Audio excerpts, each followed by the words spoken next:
Assalamualaikum warahmatullahi wabarakatuh. Bismillahirrahmanirrahim. Alhamdulillah wassalatu wassalamu ala Rasulillah wa ala alihi wa ashabihi wa mawalah amma ba'du. Apa kabar sahabat semuanya?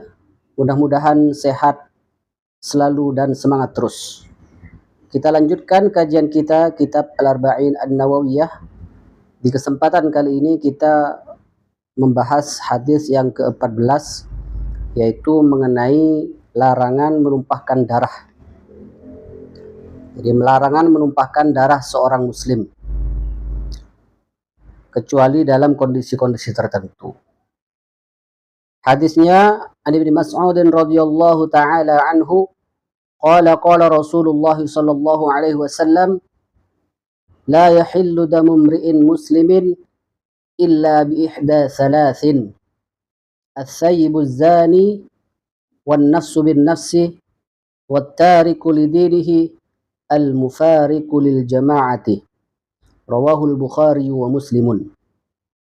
Hadis ke-14 ini diriwayatkan oleh sahabat yang bernama Abdullah bin Mas'ud radhiyallahu anhu, dan mengenai profil beliau sudah kita jelaskan di hadis sebelumnya, bisa dicari di video sebelumnya. Hadis riwayat Abdullah bin Mas'ud radhiyallahu ta'ala anhu, beliau berkata, qala Rasulullah sallallahu alaihi wasallam, Rasulullah sallallahu alaihi wasallam bersabda, la yahillu damu imri'in muslimin, tidak halal darahnya seorang muslim, illa bi ihda thalathin, kecuali dengan sebab salah satu tiga perkara. As-sayyibuz zani, yaitu orang yang sudah pernah menikah secara sah lalu kemudian berzina. Yang kedua, wan nafsu bin nafsi, karena sebab pembunuhan yang dilakukan secara sengaja. Kemudian yang ketiga, wattariku lidinihi, orang yang meninggalkan agamanya, artinya murtad. Al-mufariqu lil jama'ati, yang memisahkan diri dari jamaah kaum muslimin. Hadisnya riwayat Bukhari dan Muslim. Jadi di hadis ke-14 ini sudah sangat jelas dalam sabda Rasulullah SAW, la yahillu damu imri'in muslimin, tidak halal darah seorang muslim. Jadi hukum asal darah seorang muslim itu tidak halal untuk ditumpahkan. Meskipun secara teks hadisnya mengatakan darah, menumpahkan darah, ini sebenarnya hanya bagian contoh aja. Artinya pembunuhan. Jadi meskipun darahnya nggak tumpah, semisal diracun atau dicekek tanpa ada darah yang tumpah, itu juga termasuk dalam hadis ini. Artinya dilarang menghilangkan nyawa seseorang muslim. Jadi tidak halal menghilangkan nyawa seorang muslim, meskipun secara teks itu adalah menumpahkan darah. Itu hanya sebagai contoh yang memang pada umumnya orang membunuh itu ya ada tumpahan darahnya. Itu berlaku untuk semua ya perbuatan menghilangkan nyawa orang. Tidak halal menghilangkan nyawa seorang muslim illa bi ihda thalathin, kecuali sebab tiga perkara. Jadi dengan alasan apapun itu nggak boleh menumpahkan atau membunuh saudara muslim, saudara sesama muslim, kecuali sebab tiga perkara. Yang pertama, az-zani, as-sayyibuz zani. Bisa dibaca as-sayyibuz zani, bisa dibaca as-sayyibuz zani, bisa juga dibaca as-sayyibuz zani, tapi riwayatnya dikatakan di sini as-sayyibuz zani sebagai khabar dari mubtada yang dibuang. As-sayyibuz zani artinya laki-laki ataupun wanita yang berzina, dan laki-laki ini sudah pernah menikah. Laki-laki ataupun wanita yang sudah pernah menikah secara sah dan pernah dukhul, pernah melakukan hubungan intim. Jadi mereka yang melakukan zina meskipun sudah tidak dalam ikatan pernikahan lagi, itu termasuk zina yang boleh untuk ditumpahkan darahnya. Artinya hukuman zina orang yang sudah pernah menikah dan berhubungan intim itu adalah ya dibunuh, dirajam. Dan rajam itu artinya dilempar batu sampai mati. Jadi dipendam separuh badan, dikubur separuh badan, lalu kemudian dilempar batu segenggaman tangan artinya nggak boleh terlalu besar dan juga tidak terlalu kecil. Jadi segenggaman tangan. Jadi dilempar sampai meninggal dunia. Itu hukuman bagi orang yang berzina padahal dia sudah pernah menikah dan sudah pernah dukhul. Berbeda dengan orang yang berzina yang belum pernah menikah. Belum pernah menikah dan belum pernah dukhul. Jadi hukumannya adalah cambuk 100 kali. Dan dalam madhab Syafi'i ditambah hukuman diasingkan setahun. Ya, pokoknya diasingkan di suatu tempat pengasingan, mungkin kalau di sini di pulau terpencil itu selama setahun. Tapi kalau dia berzina dan dia sudah pernah menikah, maka hukumannya adalah hukuman ya rajam. Jadi halal, artinya halal untuk ditumpahkan darahnya kalau sebab jadi tindakan pidana yang dilakukan oleh orang yang pernah menikah. Jadi zina ini mencakup mau suka sama suka itu zina.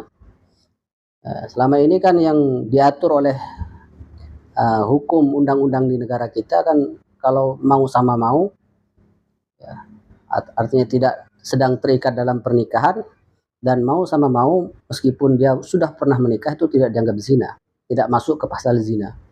Padahal pasal perzinahan ini sebenarnya mencakup ya semua hubungan di luar akad yang sah. Ya, kalau sudah pernah menikah, meskipun tidak sedang dalam ikatan pernikahan, maka dia termasuk yang zina muhson yang menyebabkan bisa dibunuh, artinya dirajam, dihukum mati. Dan ini halal. Ya, makanya berhati-hati untuk jangan sampai berzina. Mudah-mudahan anak keturunan kita nggak ada yang sampai berzina. Karena zina ini sungguh luar biasa. Dampaknya itu sangat buruk sekali. Makanya dengan adanya hukum tegas seperti ini akan membuat ya orang tidak melakukan pergaulan bebas, tidak melakukan dengan mudah karena tahu mengenai hukum beratnya. Dan tentunya hukum ini dilaksanakan oleh pemerintah, pihak yang berwenang, bukan kita yang melakukan. Ya. Dan atas pengakuan yang melakukannya, atau karena ada saksi, 4 orang saksi yang betul-betul live hadir di tempat dan melihat hubungan itu terjadi, betul-betul masuk ke dalam tempat orang berhubungan intim itu. Jadi kalau hanya sekedar video dari luar, hanya satu selimut, itu tidak bisa dijadikan bukti. Jadi betul-betul melihat alat kelaminnya itu masuk, 4 orang saksi, dan mereka bersaksi si fulan dan fulanah itu sedang berzina, maka itu baru dilakukan hukuman yang rajam. Jadi hukuman rajam ini memang terkesan keras, tapi sebenarnya dalam hukum Islam hukum rajam ini hanya berdasarkan pengakuan ya ataupun saksi yang 4, dan ini sulit terjadi ya. Adanya saksi 4 yang betul-betul melihat, 4 orang laki-laki yang betul-betul melihat bahwa kelamin laki-laki itu masuk ke kelamin perempuan. Ini sungguh ya sulit dibuktikan. Dan di zaman Rasulullah SAW itu diterapkan hukuman rajam itu hanya sekali aja berdasarkan pengakuan. Jadi meskipun terkesan keras dan tegas, hukuman rajam ini tidak mudah untuk diterapkan. Karena satu, harus berdasarkan pengakuan. Ya, yang kedua harus berdasarkan 4 orang saksi. Kalau pengakuan oke, segera langsung bisa dinyatakan bersalah. Tapi kalau 4 orang saksi ini hampir mustahil untuk bisa dinyatakan bersalah. Dan hukumannya bagi yang penuduh zina juga nggak main-main, juga ada cambuknya juga. Jadi dihukum cambuk bagi orang yang menuduh zina dan tidak bisa membuktikan bahwa si fulan dan fulana sedang berzina. Jadi di zaman Rasulullah hanya ada satu peristiwa rajam, dan itu pun berdasarkan pengakuan. Dan berkali-kali Rasulullah menolak pengakuan tersebut. Hingga Rasulullah bilang mungkin bukan zina, hanya sekedar ciuman atau hanya sekedar hubungan pelukan. Sampai ya betul-betul wanita itu, jadi seorang wanita yang mengaku bahwa dia benar-benar berzina, bahkan sedang hamil. Ya. Lalu Rasulullah merintahkan juga lahirkan dulu anaknya, baru kembali lagi untuk melaksanakan hukum rajam. Jadi berharap dia berubah pikiran. Jadi segitu besarnya kasih sayang Rasulullah. Meskipun ada hukum rajam yang begitu tegas, tapi berusaha untuk mengubah pengakuannya. Jadi setelah melahirkan datang wanita itu, lalu Rasulullah memerintahkannya untuk menyusui 2 tahun. Setelah itu kemudian datang lagi, bahkan istilahnya dirayu untuk mengubah pengakuannya. Ternyata tidak mengubah pengakuannya. Ya, artinya dalam kaidah fikih itu ada istilahnya idra'ul hudud bisyubhat. Jadi had hukuman mengenai pidana seperti zina itu berusahalah untuk dihindari. Idra'ul hudud bisyubhat dengan syubhat. Artinya syubhat itu alasan-alasan yang menyebabkan orang itu bisa terhindar dari hukuman maksimal, yaitu kalau hukuman maksimalnya zina muhsan, ya hukuman rajam. Maka berusahalah untuk ditutupi dengan syubhat tadi, dengan alasan-alasan yang kira-kira bisa meloloskan orang tersebut dari hukuman pidana seperti itu. Termasuk juga dalam had potong tangan. Ditanya dulu kenapa dia mencuri, ya dengan alasan-alasan tertentu bisa jadi dia tidak mendapatkan hukuman potong tangan, sehingga tidak terjadi hudud itu. Jadi seperti itu. Jadi meskipun hukum Islam itu terkesan tegas dan keras, tapi penerapannya juga tidak mudah. Yang melalui proses yang sangat panjang, dan betul-betul bukti nyata itu ya kemungkinan besarnya adalah berdasarkan pengakuan. Ya, makanya ini untuk mengurangi juga zina, ya, zina secara terang-terangan. Kalau sekarang kan orang zina secara terang-terangan, karena nggak ada hukuman tegas dari pihak berwenang. Apalagi tafsir zina, definisi zina berdasarkan hukum negara kita tentunya ya hanya terbatas pada yang kami sebutkan tadi itu, pada pada orang yang dalam ikatan pernikahan dan berselingkuh, artinya berzina dengan orang lain. Jadi hukuman zina ini memang berat, ini hanya di dunia, apalagi di akhirat. Ya, jadi orang berzina di akhirat ini hukumannya juga berat juga. Kalau dia nggak bertobat dan nggak dilakukan hukuman di dunia. Makanya wanita yang datang mengaku pada Rasulullah itu benar-benar mengaku ingin disucikan, ingin betul-betul ketika meninggal nggak membawa dosa. Jadi orang yang betul-betul taubat, dia akan diampuni oleh Allah Subhanahu wa taala. Jadi kalau memang pernah melakukan zina, ya nggak perlu disebarluaskan, nggak perlu berkuar-kuar, nggak perlu bangga. Apalagi pernah berhubungan dengan banyak wanita kok bangga, apalagi hubungannya hubungan yang tidak halal. Ya, disimpan aja rahasia. Dosa itu adalah bagian dari rahasia yang harus kita simpan dan harus kita taubatin. Dan insya Allah sebesar apapun dosa itu, kalau kita taubatin, insya Allah akan diampuni oleh Allah Subhanahu wa taala. Bahkan di sini di beberapa keterangan disebutkan hukuman zina di akhirat itu disebutkan keterangan di kitab Zabur. Jadi para pelaku zina itu nanti kelaminnya akan digantung. Ya, yu'allaquna bi furujihim. Jadi kelaminnya digantung dan mereka akan dipukul, dicambuk dengan cambuk dari besi yang panas. Ya, kalau mereka minta tolong, jadi merintih minta tolong, maka malaikat Zabaniyah akan bilang, aina kana hadas saut? Di mana rintihan ini ketika kamu bersenang-senang melakukan zina saat di dunia? Kenapa dulu nggak merintih kesakitan seperti sekarang? Nah, saya di sini para ulama mengatakan, ya orang yang meninggal karena pernah melakukan zina dan dia belum bertobat, maka nanti di neraka mendapatkan azab ya seperti ini, akan dicambuk dengan cambuk api neraka. Bahkan disebutkan dalam keterangan lain, orang yang berzina dengan seorang wanita yang muslimah, ya man zana bi imra'atin muslimah aw ghair muslimah, atau wanita non muslim, hurratan aw amatan, baik itu merdeka maupun yang hamba sahaya, maka Allah akan membuka nanti di kuburnya itu salasami'ati alfin, 300.000, di 300.000 pintu dari neraka. Dari pintu itu akan keluar aqarib, kalajengking, wahya, dan ular-ular besar. Jadi orang yang berzina dengan seorang wanita muslimah ataupun non muslim, ya, maka dia nanti tentunya yang belum bertaubat, ya, di alam kubur akan dibukakan pintu sebanyak 300.000 pintu neraka, ya, karena memang di kubur itu, ya, di alam barzah itu sebelum akhirat itu sudah mendapatkan orang-orang siksa kubur, ya, bagian dari siksa, intinya DP-nya lah, jadi bagian DP dari siksaan ketika nanti di neraka.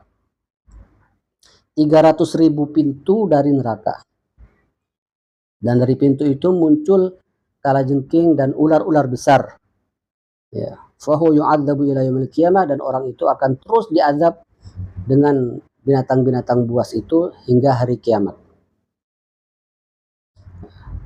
Bahkan dalam keterangan lain di sini disebutkan ihdharuz zina, jadi berhati-hatilah dengan dosa zina, karena fa inna fihi sitta khisal, dalam dosa zina itu ada 6 perkara, 6 dampak negatif, 3 di dunia dan 3 nanti di akhirat. Fa'amalati fid dunya, sedangkan di dunia dampak negatifnya orang berzina itu yang pertama adalah akan hilang cahaya mukanya, cahaya wajahnya itu akan hilang, raut mukanya itu akan tampak suram, itu kalau orang berzina. Kemudian yang kedua yurisul faqr, jadi di dunia dia akan dihukum, akan difakirkan, jadi ekonominya akan susah. Orang yang sering berzina atau orang yang melakukan zina ketika di dunia, dia akan hidupnya akan susah secara ekonomi, akan sulit secara ekonomi. Bahkan orang sekaya apapun kalau sudah berselingkuh, ya, berzina, maka juga akan hancur, akan habis kekayaannya. Kemudian yang ketiga wayang kusur rizqul umr, dan tentunya keberkahan rezeki dan usianya juga akan digrogotin. Jadi orang yang melakukan zina di dunia dapat tiga hukuman. Yang pertama dia hilang raut muka wajahnya yang bersinar, artinya raut mukanya jadi gelap. Kemudian yang kedua dia akan hidup miskin, dan yang ketiga, ya, istilahnya cepat sakit-sakitan. Kemudian 3 hukuman di akhirat untuk para pelaku zina adalah yang pertama wajahnya akan menghitam, ya, yaswaddu wujuhuhum fayaswaddu wajhuh. Jadi yang pertama wajahnya akan menghitam. Lalu kemudian yakunu hisabuhu hisaban syadidan, hukuman yang kedua hisabnya akan berat. Jadi orang berzina ini hisabnya akan berat. Kemudian yang ketiga yushabu fi silsilatin min nar, atau yushabu fi silsilatin ilan nar, dia akan diseret nanti pakai rantai sampai masuk neraka. Ya, maka segera bertobat bagi orang-orang yang saat ini merasa nyaman dengan perbuatan zina atau pernah melakukan zina, segera bertobat. Allah Maha menerima taubat dan Allah Maha baik. Jadi segeralah bertobat untuk yang pernah melakukan zina. Bahkan di sini disebutkan juga di antara dampak negatif zina ini yurisul qatl wa ta'un. Jadi kalau sudah suatu negeri, satu kampung banyak perzinahan, maka akan banyak pembunuhan. Banyak pembunuhan dan banyak penyakit menular. Ya, yusirul qatl wa ta'un. Jadi di sini disebutkan contohnya ta'un. Jadi akan banyak kasus pembunuhan dan juga akan banyak kasus penyakit menular. Ya, kita jumpai di berita-berita itu setiap orang yang melakukan zina itu berakhir tragis. Ada yang dimutilasi, ada yang pokoknya tragis. Itu karena memang salah satu dampak negatif yang disebutkan oleh para ulama adalah akan melahirkan banyaknya kasus pembunuhan dan kasus penyakit menular. Ya, idza kasra zina kasrul qatl wa ta'un.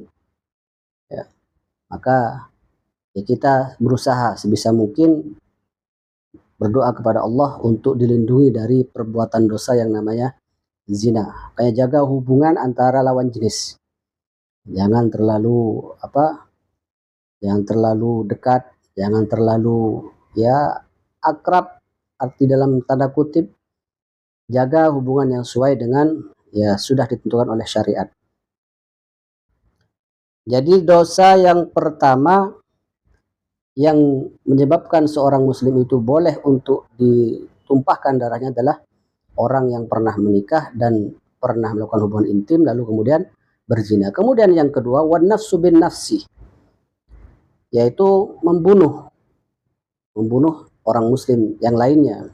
Jadi karena ada kasus pembunuhan secara sengaja, maka hukumnya adalah qisas, an-nafsu bin nafsi. Nyawa dibayar nyawa. Dan itu pun kalau pembunuhan itu memang betul-betul dilakukan secara sengaja dan direncanakan, maka hukumannya qisas. Tapi kalau pembunuhan itu tidak dilakukan dengan secara sengaja, misal sengaja itu betul-betul menggunakan alat yang memang biasa digunakan untuk membunuh.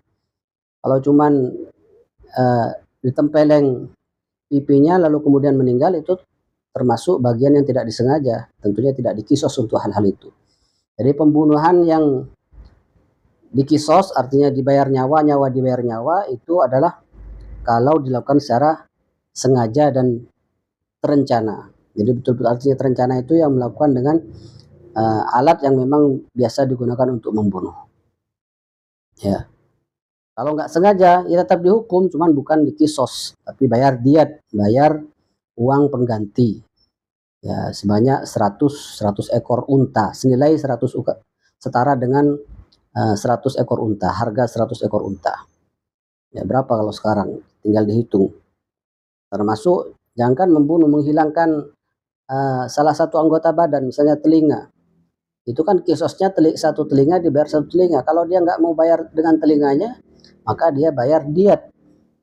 Bayar diat itu ya berarti kalau dua pasang, kalau yang dihilangin satu berarti dia bayar setengah, 50 ekor unta. Jadi demikian untuk nanti bisa dilihat di kajian fikih di bab tentang diat, tentang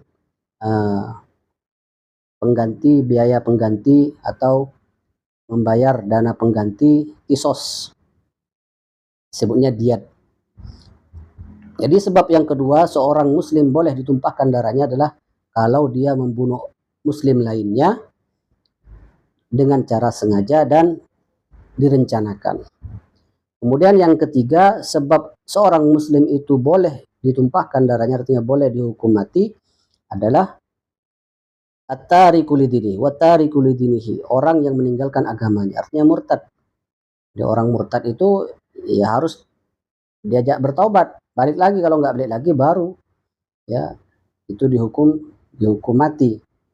Ya, kalau dia nggak mau balik lagi, kecuali dia murtad lalu kemudian kembali lagi ke Islam, ya berbeda hukumnya dengan orang memang yang sebelumnya non muslim, ya nggak ada hukuman bagi mereka. Tapi kalau orang sudah pernah masuk Islam kemudian keluar dari agama Islam, itu memang hukumnya, konsekuensinya adalah hukuman mati kalau dia nggak mau balik lagi.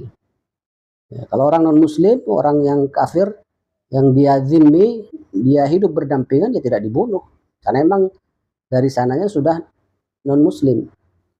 Ya.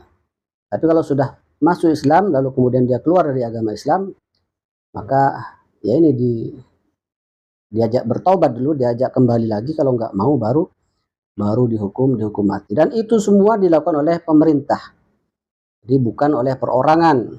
Jadi pemerintah yang melakukannya, kalau pemerintahnya memang memberlakukan aturan dan undang-undang seperti itu. Ya, jadi semua ini adalah untuk menjaga hak, termasuk tadi mengenai perzinahan, menjaga hak biar nggak tercampur keturunan. Ya. Kalau istilahnya, kalau satu lubang rame-rame kan nggak ketahuan keturunan siapa anaknya. Makanya dijaga dari perbuatan zina itu ya, sehingga diberikan hukuman yang tegas. Begitu juga mengenai kasus pembunuhan. Jadi menjaga nyawa orang biar tidak dianggap murah. Ya, begitu berharga nyawa seorang muslim itu sehingga diberikan hukuman yang sangat tegas. Begitupun seorang murtad. Jadi orang murtad juga diberikan hukuman yang tegas biar nggak gampang orang ya mempermainkan agama. Jadi keluar masuk agama, pindah agama semau-maunya. Jadi kalau sudah masuk dalam satu agama, ya harus betul-betul yakin. Makanya dalam Islam nggak ada paksaan untuk masuk Islam.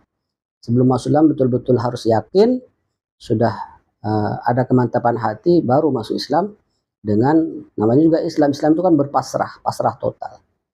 Terus sudah menyatakan perjanjian masuk Islam, perjanjian untuk pasrah total, kemudian dia menyalahi janjinya, ya memang harus diberikan hukuman yang tegas. Kalau enggak ya orang akan mempermainkan agama ini, keluar masuk seenaknya, akhirnya apa ya dijadikan ya bahan remeh, dijadikan bahan ejekan nanti agamanya. Dan itu juga termasuk orang-orang yang juga masuk dalam kategori boleh